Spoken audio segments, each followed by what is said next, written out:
Assalomu alaykum, hurmatli yurtdoshlar. Hammaga xayrli kun. Bugun 1-aprel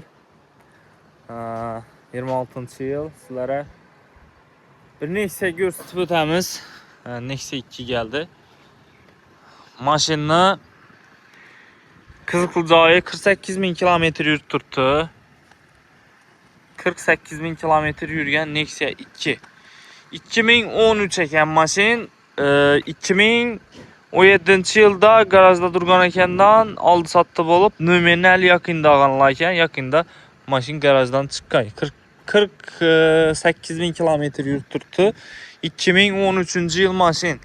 4 tane yumshoq balon qo'yilgan. Yana zanglar ham ishlanmagan. Bir dana faqatgina ish kirelinde ishini sapilgan yeri bor ekan, ishini sapilgan yeri bor. Bu g'ani ish yerine sapilgan. Bu g'ani boshqa hech yerda krassiyasi yo'q. O'zlaringiz uchun tekshirib ko'rsatib olaverasizlar mashinani. İşlerini ko'rsatamiz. Yana ishlari prostoy gidrolika bo'ladi. Mashinaning motorni saslarini eshitib ko'rsataman sizlarga hozir.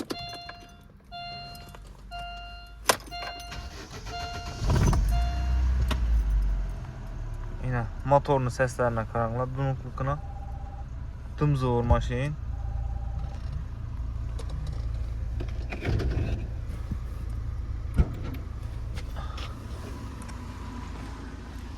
Allah sazla bir de yağmamız var, yağmamızdan düşürüp bir arasında maşinin. 2013. Yine.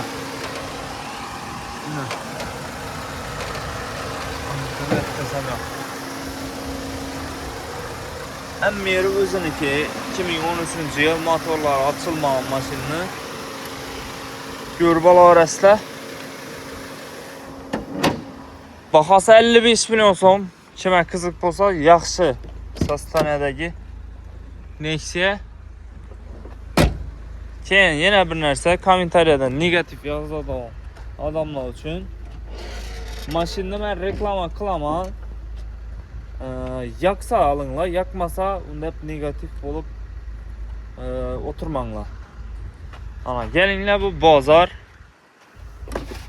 Metan gazlarının ispaniyaları 2016 yılda koyulgan ekan, 2031 yıl ekan.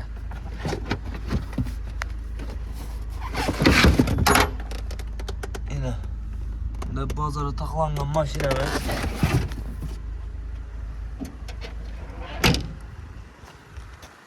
Görüp alaverasizlar. 4 balon paketi. 7 yerinde iş yok.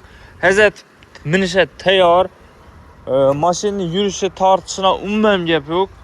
Görüp alaverasizlar. Koşup avtomarketda satuda duradı. Teylerini hem göstermeyasizlar. Ali zengler hem işlenmeyen maşinini. Şimdi retti yine gördünüzler mi? İndi çıkıp başlayın. Şöyle kolda dizel tuttu bu kanı. Tamam, yağla bersizler kaladı. Koşköprü avtomarketdə satılda duradı. Bir like'larını basıp gelip görüp alaverasizlar. 55 milyon soma koyuldu.